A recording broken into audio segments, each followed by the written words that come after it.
In today's video, I'm going to teach you how to make a sign-in sheet template in Google Docs. This can be incredibly useful for organizing events, managing attendance, or simply staying more structured in a group setting. I'm going to walk you through the process step by step, so let's get started. First, you'll need to open your web browser and head over to the Google Docs homepage. If you're not signed into your Google account already, you'll be prompted to enter your email address on the sign in page, click next, type in your password, and click sign in. Once you're logged in, you'll see a small grid or square icon in the top right corner of the page. Click on it to open a menu of Google Apps and select Google Docs from the list. With Google Docs now open, you have a choice. You can either start a brand new document or use an existing one.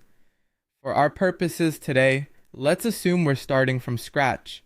Once you have your new document open, the next step is to create the actual sign-in area where people will fill in their details. To start setting this up, click on Insert in the top menu bar and then choose Drawing from the drop-down. A small window will pop up and you'll select New to begin creating your drawing. This is where we'll lay out the space for our sign-in details. In this drawing window, you have various tools at your disposal. Click on the line option from the toolbar within this drawing window. You'll then want to choose Scribble.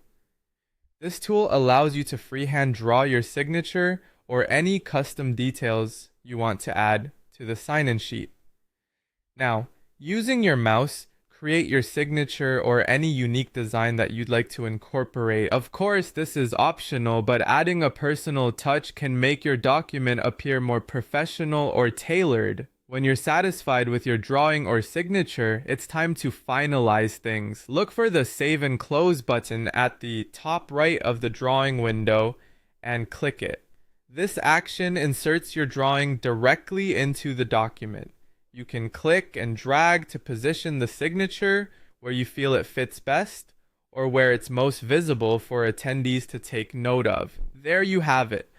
A personalized sign-in sheet set up and ready to be used. This document can now be shared with event participants, colleagues, or anyone who needs to confirm attendance. I hope you found this guide clear and helpful, providing you the tools to create effective sign-in sheets easily with Google Docs.